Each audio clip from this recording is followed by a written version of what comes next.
அனைவருக்கும் வணக்கம். இந்த வீடியோவில் நம்ம பார்க்க போகிறது ஜாதகம் உங்கள் ஆழ் மனசில் எப்படி வேலை செய்யுது அப்படிங்கிறத இந்த வீடியோவில் பார்க்க போகிறோம். ஜாதகம் அப்படின்னாலே ஆழ்மன கர்மா, கடந்த காலங்களில் முற்பிறவியில் முன்னோர்களால் செய்யப்பட்ட செயல்கள், சம்பவங்கள், எண்ணங்கள், நிகழ்வுகள், இதோட மொத்த தொகுப்பு தான் ஜாதகம். அதோட கண்டென்ட்டு ஆழ் மனதில் இருக்குது. அதுதான் சம்பவங்களா, எண்ணங்களா, நிகழ்வுகளா ஜாதகத்தின் அடிப்படையில் வெளிப்படுது. அப்போ அது எப்படி ஒர்க் ஆகுது சார் அப்படிங்கிறத பார்ப்போம். இப்போது உலகத்தில் இருக்கிற எல்லா விஷயமும், மனிதர்களும், விலங்குகளும், பூச்சிகளும், புழுக்களும், எல்லா நிகழ்வுகளும், எல்லா விஷயங்களும் பஞ்சபூதத்தால் ஆனது. பஞ்சபூதங்கள் தான் எல்லாத்துக்கும் அடிப்படையானது. பஞ்சபூதங்கள் வெவ்வேறு ரேஷியோவில் கலந்து அதுக்கு ஒரு உயிர் சக்தி அமைப்பு வந்து தான் ஒவ்வொன்றும் ஒவ்வொரு உயிராக பரிணமிச்சிட்ருக்கு. அப்போது பஞ்சபூதம் தான் எல்லாத்துக்கும் அடிப்படை. அந்த பஞ்சபூதத்தில் இன்னும் அடிப்படையாக இருக்கிறது இந்த ஆகாய தத்துவம். ஏன்னா முதல்ல உருவான பஞ்சபூதம் அப்படின்னா அது ஆகாயம். அதுக்கப்புறம் தான் காற்று, காற்றுக்கு அப்புறம் தான் வெப்பம், வெப்பத்துக்கு அப்புறம் தான் நீர், நீருக்கு அப்புறம் தான் நிலம். அப்போது முதல்ல தோன்றின ஒரு விஷயம் ஆகாயம்தான். அந்த ஆகாயம், அந்த எம்டினஸ், அந்த இருள், அந்த அமைதி எல்லா பொருட்களுக்குள்ளும், எல்லா உயிரினத்துக்குள்ளேயும், எல்லா நபர்களுக்குள்ளேயும், இந்த உலகத்தில் பார்க்குற எல்லா விஷயத்துக்குள்ளேயும் இருக்குது. இப்போ உதாரணத்துக்கு ஏதோ ஒரு பொருளை, ஏதோ ஒரு நபரை, ஏதோ ஒரு விஷயத்தை எடுத்து ஜூம் பண்ணி பார்த்தா ஆழமாக போய் புரோட்டான், எலக்ட்ரான், நியூட்ரான் மட்டும் இருக்கும். அதையும் ஜூம் பண்ணால் அதுக்குள்ளேயும் ஒரு சின்ன வெற்றிடம் இருக்கும், ஆகாயம் தான் இருக்கும், அந்த எம்டினஸ் தான் இருக்கும். அப்போ எல்லாத்துக்குள்ளேயும் அந்த எம்டினஸ், ஆகாயம் அப்படிங்கிறது இருக்குது. நமக்குள்ளேயும் இருக்குது. நம்ம ஆழ் மனசுக்குள்ளேயும் நம்ம உயிருக்குள்ளேயும் அந்த ஆகாய தத்துவம் உள்ள இருக்குது. அதனோட எக்ஸ்டென்ஷன் வடிவம் தான் நம்மளோட மனசு. அப்போது நம்ம ஆழ் மனசில் இருக்க அந்த பழைய கர்மா, ஜாதகத்தின் அடிப்படையிலான பழைய கர்மா, நமக்குள்ளே இருக்கிற அந்த எம்டினஸோட, இருள் தன்மையோட, அந்த ஆகாயத்தோட அப்பப்போ கனெக்ட் ஆகி ஈர்ப்பை ஏற்படுத்தி, அதிர்வுகளை ஏற்படுத்தி, நம்மளை அறியாமையே உள்ளுக்குள்ளே இருந்து புற உலகத்தில் எண்ணங்களா, சிந்தனைகளா, செயல்களா, சம்பவங்களா நடக்குது. அப்போது ஆழ் மனசில் இருக்க கர்மா அதே ஆழ் மனசில் இருக்க அந்த ஆகாய தத்துவத்தோட கனெக்ஷன் ஏற்பட்டு தான் அது சம்பவங்களாக நடக்குது. அதை எப்படி சார் சொல்கிறீங்க? ஆழ்மன கர்மாவும் உள்ளே இருக்கிற ஆகாய தத்துவம் இணைஞ்சு தான் சம்பவங்களை நிர்ணயிக்குது அப்படின்னா, இந்த ஆகாயத்துக்கு, இந்த எம்டினஸ்க்கு எல்லையற்ற பாசிபிலிட்டி இருக்குது. எத்தனை பொருட்களை வேணாலும் உருவாக்க முடியும், எத்தனை சம்பவங்கள் வேணாலும் பண்ண முடியும், எத்தனை விஷயங்களை அழிக்க வேணாலும் முடியும். காலம், நேரம், பொழுது இதெல்லாம் இந்த எம்டினஸ்க்கு கிடையவே கிடையாது, இந்த ஆகாயத்துக்கு கிடையவே கிடையாது.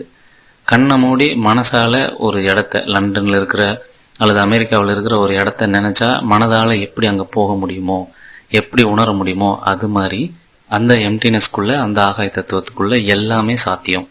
வெறுமனே மனித மனத்தாலேயே இங்கே இருந்துக்கிட்டு வேற ஒரு இடத்துல, வேற ஒரு நாட்டில் இருக்கிறத உணர முடியும் அப்படின்னா, அந்த எம்டினஸ்குள்ள, எல்லையற்ற அந்த இறை தன்மைக்குள்ள எல்லாமே சாத்தியம்.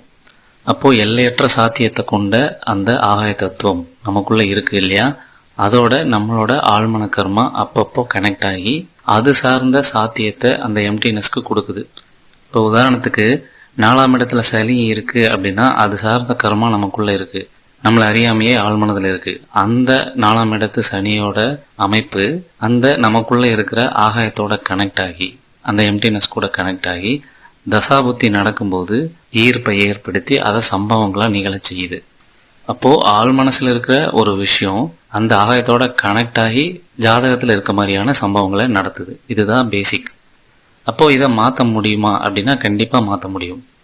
இப்போது ஆல்ரெடி பழைய கண்டென்ட்டு, ஆழ்மன கண்டென்ட் எப்படி இருக்கோ அது அந்த எம்டினஸோட, ஆகாய தத்துவத்தோட கனெக்ட் ஆகி சில சம்பவங்களை நடத்துது தசாபுத்திக்கு ஏற்ற மாதிரி. அதே போல் நீங்கள் தொடர்ந்து பயிற்சி மூலயமா, முயற்சி மூலயமா, விழிப்புணர்வு மனதின் மூலயமா, மனதுக்கு ஆழ்மனம், வெளிமனம், விழிப்புணர்வு மனம்னு 3 பகுதி இருக்குது. அப்போது விழிப்புணர்வு கொண்ட மனதின் மூலயமா நல்ல எண்ணங்களை, நல்ல சிந்தனைகளை, அன்பான கனிவான எண்ணங்களை, சுதந்திரமான மனநிலையை, தெளிவான மனநிலையை தொடர்ந்து ப்ராக்டிஸ் பண்ணி உங்கள் ஆழ்மனதுக்குள்ளே தொடர்ந்து அனுப்பிக்கிட்டே இருந்தீங்க அப்படின்னா ஒரு குறிப்பிட்ட மாதங்களுக்கு அப்புறம் அதுவே நமக்கு கர்மாவாக மாறிடும். எந்த ஒரு விஷயம் தொடர்ந்து ரிப்பீட் ஆனாலும் அது பேட்டர்னாக மாறிடும். பேட்டர்னாக மாறினா அது ஹேபிட் ஆகும். ஹேபிட் ஆச்சுன்னா அது ஆழ்மன கர்மாவாக மாறும்.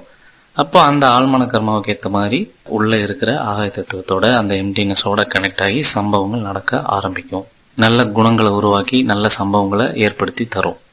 ஸோ இப்படி ஆழ் மனதில் சரியான விஷயங்களை கொடுக்கறது மூலயமா, ஆகாயத்தோட கனெக்ட் ஆகிறது மூலயமா நம்மளோட விதியை நம்ம மாற்றிக்க முடியும்.